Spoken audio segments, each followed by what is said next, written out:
What up, guys? Coming at you guys with another video here to talk about Jarrett Swift Hurd and Austin No Doubt Trout. Man, this was a hell of a fight, man. Shout out to Austin Trout.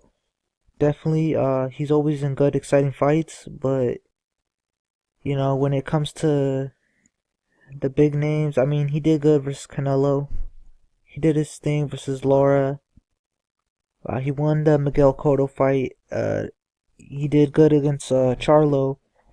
And he was looking good against Swift Hurd, but Swift Hurd, like always, is able to pick up the pace in the later rounds, and he does have that power to stop his opponents anytime he wants to. Now, in the beginning of the rounds, the first early rounds, Austin Trout was definitely in control of the fight with his combinations, and you guys know that he is a southpaw, so that was giving Hurd some trouble. But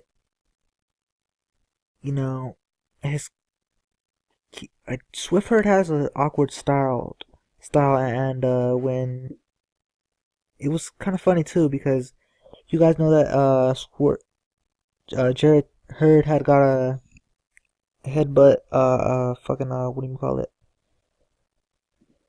Accidental headbutt, clashing heads, which opened up a cut, which I think even he himself said it, that it ended up benefiting him, and I think that's kind of partly true, because if you guys notice in that round, Swift Hurd had his hands low and was just bobbing and weaving, and that really got Trout to think and not throw as much as he was doing in the earlier rounds.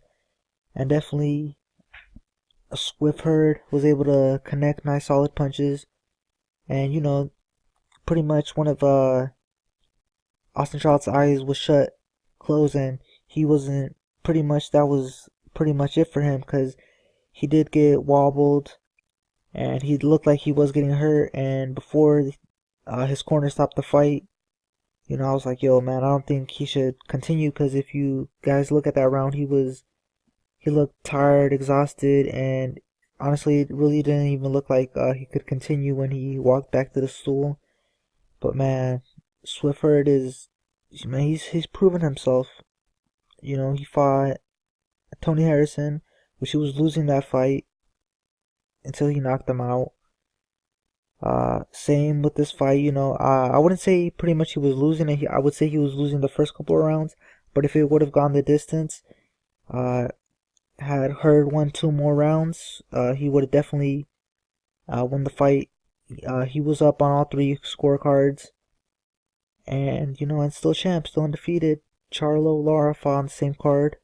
That would be a good unification fight. Hopefully they fight each other. Champions fighting champions, but I think he should fight. Honestly, I would rather see Charlo and Hurd, just because of their styles. That would be a dope fight. If you haven't already, check out my Lubin versus Charlo video, or Charlo versus Lubin video, however you want to call it. Man, I was definitely surprised on that fight. Peace.